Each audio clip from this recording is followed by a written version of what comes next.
নমস্কার, কেমন আছেন সবাই? শঙ্কর স্টোরিতে সবাইকে স্বাগত।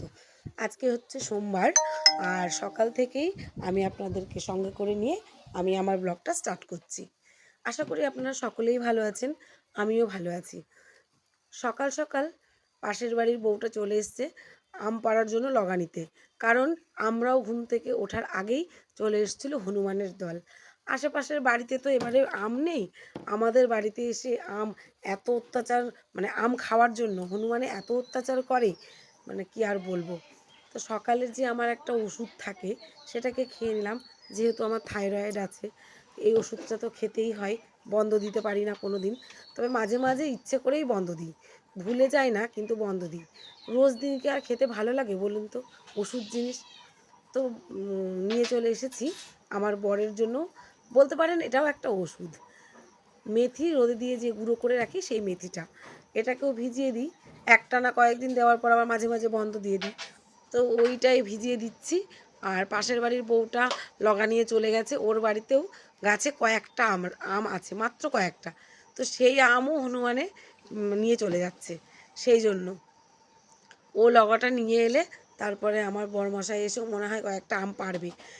তবে আজকে আমার দেওরের আসার কথা আছে আম পাড়ার জন্য। কি করবে কে জানে, ওকে একটু ফোন করে জিজ্ঞেস করব, যদি আসে তাহলে আর আমার বরকে পারতে হবে না। তো মেথিটা ভেজানো হয়ে গেল, এবারে অন্য কাজের দিকে যাব।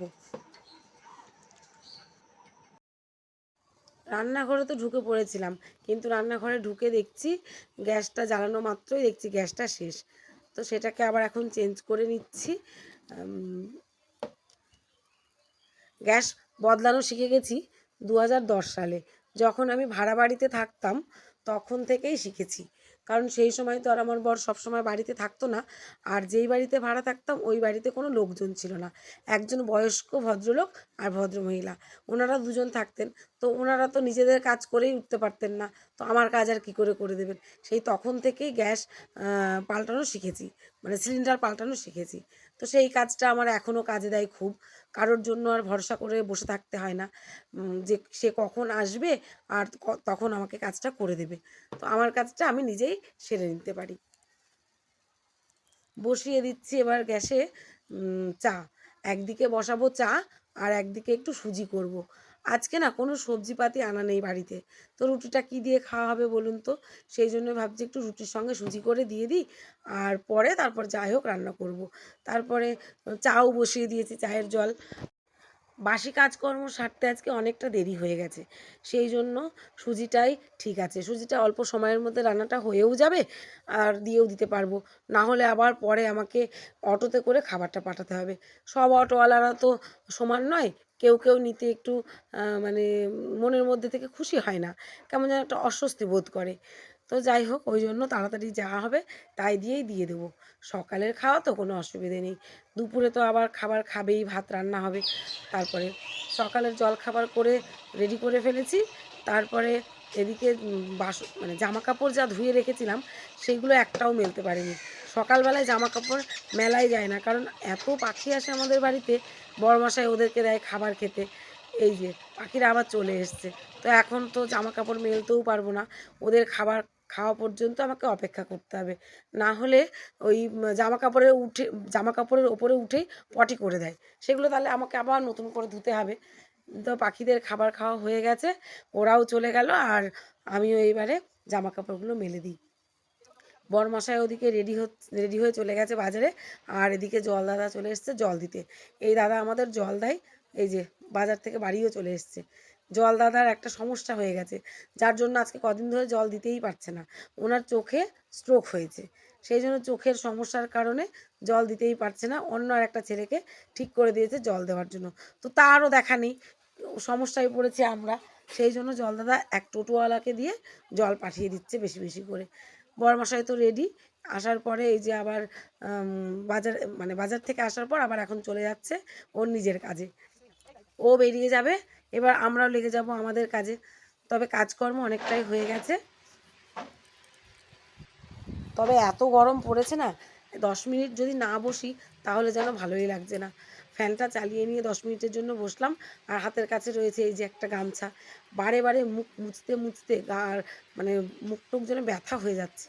তো একটুখানি গ্লুকন-ডি গুলিয়ে খেয়ে নেব ভাবছি, নাহলে শরীরের মধ্যে কেমন একটা অস্বস্তি হচ্ছে। তাই একটুখানি গ্লুকন-ডি গুলিয়ে খেয়ে নিয়ে আবার একটু এনার্জি পাবো, তখন আবার কাজে লেগে যাব। দুপুরে রান্না বান্না বাকি রয়েছে, সকাল সকাল রান্না না সেরে নিলে না আর রান্না করতে ইচ্ছে করে না। এত গরম, আর টিনের ঘর, সেই গরম, অস্বস্তিতে ভুগতে থাকি সারাটা দিন। না যায় শোয়া, না যায় বসা, আর না এনার্জি পাওয়া যায় কোনো কাজে। তো এইভাবেই চলতে হবে, কিছুই করার নেই। যে জস্মিন দেশে জলাচার, তো আমাদেরও তাই এইভাবেই করতে হবে, এটা মেনেও নিতে হবে। তবে এমনটা তো নয় যে এবছর গরম পড়েছে পরের বছর পড়বে না, এখন থেকে এইরকমই গরম পড়বে। তো এটাকে সহ্য করেই নিতে হবে। খেয়ে নিলাম নিজেও এক গ্লাস, ছেলেও আবার বলছে মা আমাকেও এক গ্লাস দিও। তো ওর জন্যও এক গ্লাস গুলিয়ে রেখে তারপর আমি আবার চলে যাব অন্য কাজে। আরও অনেক কাজকর্ম রয়েছে।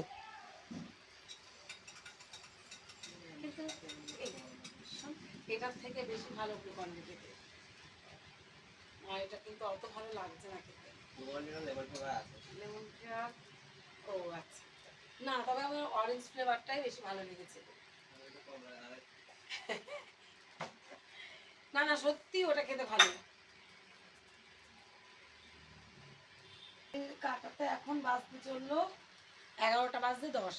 এখন আর কোনো কাজ নয়, এখন শুধু একটু হাওয়াতে বসে থাকা। রোদের যা তাপ, ওরে বাবা রে। তুমি কোথায় চললে রোদের মধ্যে? ও অফিসে যাচ্ছ, আচ্ছা। এখন আর কিচ্ছু করা যাবে না, রোদ কমবে, বেলাটা একটু পড়বে, তারপর আবার সব কাজ টাজ করবো। এখন একটু বসে থাকবো, তাছাড়া রোদের মধ্যে কিচ্ছু করা যাচ্ছে না, আর রোদের দিকে তাকানোই যাচ্ছে না, করা তো দূরের কথা। নরম একটা পুরনো গামছা নিয়েছি, যেটা দিয়ে মুখ মুছতে খুব ভালো হচ্ছে, নাহলে এই আঁচল টাচল দিয়ে মুখ মুছলে না পুরো জ্বলে যাচ্ছে মুখটা, মানে এগুলো সেই কেমন যেন লাগছে, এত গরম, বাপরে বাপ। গরমে আজকে রান্নাও করেছি খুব হালকা, যা রান্না করেছি তাই দিয়েই খেয়ে নেবো। আর ভাত তো একদমই খেতে ইচ্ছে করছে না কারুর, কেউ খেতে পারছে না ভাত। রান্না করছি একদম কম কম, তবুও নষ্ট হচ্ছে। সেই জন্য একেবারেই হালকা ফালকা রান্না করেছে, আর তাতে আজকে সোমবার, আজকে তো আমাদের নিরামিষই হয়, সেই জন্য আর বেশি রান্নাই করিনি, যে যা হবে ওই দিয়ে মেকআপ দিয়ে নেব। এই লগাটা কার? লগা, আগুন পাড়া লগা নিয়ে আসলে।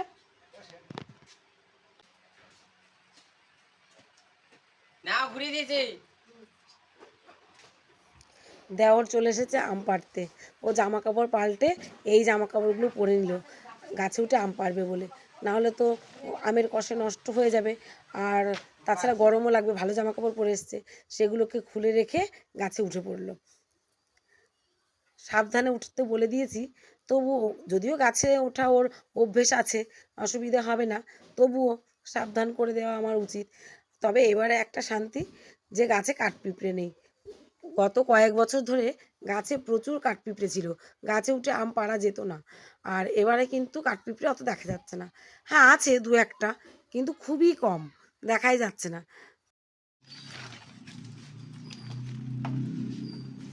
আম পাড়া হয়ে গেছে, তবে একেবারেই মনে হচ্ছিল যেন গাছে আম নেই, কিন্তু দু একটা দেখতে পাচ্ছিলাম, নিচ থেকে তো দেখা যাচ্ছিল না। পাড়ার পরে দেখছি একেবারেও কম নেই, ভালোই আম আছে টুকটাক টুকটাক, কোথায় কোথায় লুকিয়েছিল পাতার মধ্যে। দেখুন গাছে তাও অনেকগুলোই আম ব্যাগে ভর্তি হয়ে গেছে। যাই হোক, এবার নেমে আসছে ও টুকটুক করে। আর এত গরম না, ভ্যাপসা পচা, গাছে আর উপরে বসেও থাকতে পারছে না, ও নেমে আসছে ওই জন্য তাড়াতাড়ি করে। তো আসলে আগে একটু ঠান্ডা জল দেবো খেতে। চলুন দেখায় আম, এই যে একেবারে মনে হচ্ছিল যেন আম নেই, টুকটাক আছে। আর এই আছে বলেই হনুমানের অত্যাচার এত বেশি, আশেপাশে তো গাছে কোনো আম নেই। তো চলুন ওপরে যাওয়া যাক। হয়ে গেছে সমস্ত কাজকর্ম, দেওর চলে গেছে আম নিয়ে বাড়ি, আর আমিও বসে পড়লাম একটু খেতে। প্রচণ্ড খিদে পেয়ে গেছে, তাহলে আর বেশি বকবক করবো না। আজকে রান্না হয়েছিল যে টক ডাল, চিচিঙ্গা ছেঁচকি আর পটল ভাজা, ব্যাস। তাহলে খাওয়া দাওয়া সেরে নিই। ভিডিওটি তাহলে এই পর্যন্তই রাখলাম, দেখা হবে অন্য আরেকদিন অন্য আরেকটি ভিডিও নিয়ে। ততক্ষণ সবাই ভালো থাকবেন, সুস্থ থাকবেন, সাবধানে থাকবেন, আর ভিডিওটি ভালো লাগলে লাইক কমেন্ট করবেন। সবাইকে টাটা।